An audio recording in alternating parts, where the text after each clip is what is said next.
ಸರ್ವೇ ಭವಂತು ಸುಖಿನಃ. ಇಂದಿನ ಭಕ್ತಿ ಸಂದೇಶವನ್ನು ನೋಡೋಣ.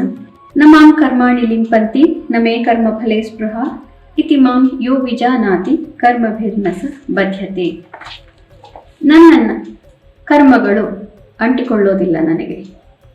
ನಾನು ಕರ್ಮ ಫಲದಲ್ಲಿ ಯಾವ ಅಪೇಕ್ಷೆಯನ್ನು ಹೊಂದಿಲ್ಲ. ನಮೇ ಕರ್ಮ ಫಲೇ ಸ್ಪೃಹ ಇತಿ ಮಾಂ ಯೋ ವಿಜಾನಾತಿ. ಈ ರೀತಿಯಾದ ನನ್ನ ಸ್ವರೂಪವನ್ನು ಯಾರು ಅರಿತುಕೊಳ್ಳುತ್ತಾನೋ ಅವನಿಗೂ ಕೂಡ ಕರ್ಮದ ಲೋಪ ಬರೋದಿಲ್ಲ. ಕರ್ಮ ಅವನನ್ನು ಅಂಟಿಕೊಳ್ಳೋದಿಲ್ಲ. ಯಾಕೆ? ಹೇಗೆ ಭಗವಂತ ತನ್ನ ಸೃಷ್ಟಿ ಕಾರ್ಯವನ್ನು ನಿಭಾಯಿಸ್ತಾ ಇದ್ದಾನೆ ಮತ್ತು ಎಷ್ಟೇ ಸತ್ವ ರಜಸ್ಸು ತಮಸ್ಸು ಎಲ್ಲೇ ಇದ್ರೂ ಕೂಡ ಅವನಿಗೂ ಅದಕ್ಕೂ ಸಂಬಂಧವಿಲ್ಲದೆ ಹೇಗೆ ಇರ್ತಾನೆ ಭಗವಂತ, ಅದನ್ನು ನಾವು ಅರಿತುಕೊಳ್ತಾ ಹೋದಂಗೆ ನಮ್ಮ ಆತ್ಮಶುದ್ಧಿ ಕೂಡ ಆಗ್ತಾ ಹೋಗುತ್ತೆ. ಆದ್ದರಿಂದ ನಮಗೆ ಕರ್ಮ ಲೇಪ ಬರೋದಿಲ್ಲ ಮತ್ತು ಭಗವಂತನಲ್ಲಿ ಭಕ್ತಿ ಬೆಳೀತಾ ಹೋದ ಹಾಗೆ ಭಗವಂತ ನಮ್ಮನ್ನು ಉದ್ಧಾರ ಮಾಡೋದ್ರಲ್ಲಿ ಸಂದೇಹವೇ ಇಲ್ಲ. ಇಂದು ಶ್ರೀ ವಿಶ್ವಾವಸು ನಾಮ ಸಂವತ್ಸರೆ ದಕ್ಷಿಣಾಯನೆ ಹೇಮಂತ ಋತೌ ಪೌಷ ಮಾಸೆ ಶುಕ್ಲ ಪಕ್ಷೆ. ಇಂದು 1ನೇ ತಾರೀಕು ಜನವರಿ, ಗುರುವಾರ, ತ್ರಯೋದಶಿ ತಿಥಿ ಮತ್ತು ಇಂದು ರೋಹಿಣಿ ನಕ್ಷತ್ರ. ಇಂದಿನ ಭವಿಷ್ಯವನ್ನು ನೋಡೋಣ. ರೋಹಿಣಿ ನಕ್ಷತ್ರದ ಅಧಿಪತಿ ಚಂದ್ರ. ಇದು ಕೃಷ್ಣ ಹುಟ್ಟಿದಂತಹ ನಕ್ಷತ್ರ. ಆದ್ದರಿಂದ ನಾವು ಕೃಷ್ಣಾಷ್ಟಮಿಯಲ್ಲಿ ಚಂದ್ರಾರ್ಘ್ಯವನ್ನು ಕೂಡ ಕೊಡ್ತೇವೆ. ರೋಹಿಣಿ ನಕ್ಷತ್ರದ ಅಧಿಪತಿ ಚಂದ್ರ ಆಗಿರೋದ್ರಿಂದ ಇವತ್ತು ನಮಗೆ ಭಾವುಕತೆ ಸ್ವಲ್ಪ ಹೆಚ್ಚಾಗಿಯೇ ಇರುತ್ತೆ.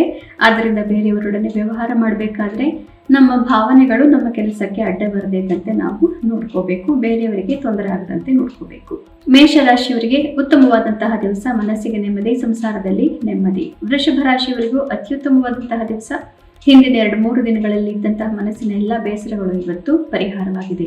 ಮಿಥುನ ರಾಶಿಯವರಿಗೆ ಸ್ವಲ್ಪ ಕಷ್ಟಕರವಾದಂತಹ ದಿವಸ. ಮುಖ್ಯವಾದಂತಹ ನಿರ್ಧಾರಗಳು ಇವತ್ತು ಬೇಡ. ಬೇರೆಯವರಿಂದ ಸಹಕಾರ ಇರೋದಿಲ್ಲ. ಕರ್ಕ ರಾಶಿಯವರಿಗೆ ಉತ್ತಮವಾದಂತಹ ದಿವಸ. ಇಷ್ಟಾರ್ಥ ಸಿದ್ಧಿ, ಮನಸ್ಸಿಗೆ ನೆಮ್ಮದಿ, ಬಹಳನೇ ಉತ್ತಮವಾದಂತಹ ದಿವಸ.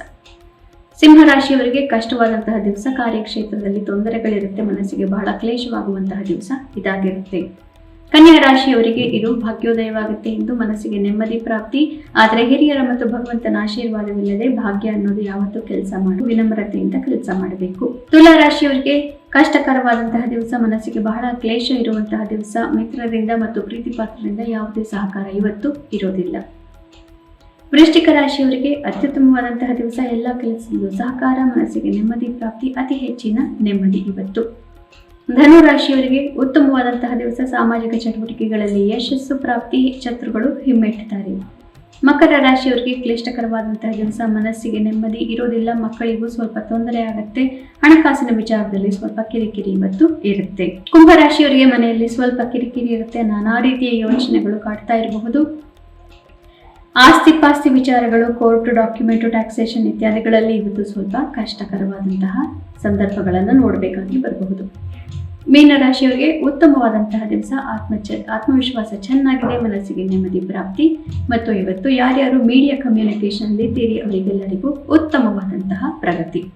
ಪುನಃ ನಾಳೆ ಭೇಟಿಯಾಗೋಣ. ಅಲ್ಲಿವರೆಗೂ ನಿಮಗೆ ತಿಳಿದೇ ಇದೆ, ಗೀತಾ ಶ್ಲೋಕಗಳ ಶ್ರವಣ, ಮನನ, ಪಠಣ, ಲೇಖನ ಯಾವುದು ಒಂದನ್ನು ಮಾಡಿದರೂ ಕೂಡ ಜನ್ಮಾಂತರದ ಪಾಪಗಳು ನಾಶವಾಗುತ್ತೆ. ಶ್ರೀಕೃಷ್ಣ ವಿಜಯತೆ. ಶುಭಮಸ್ತು.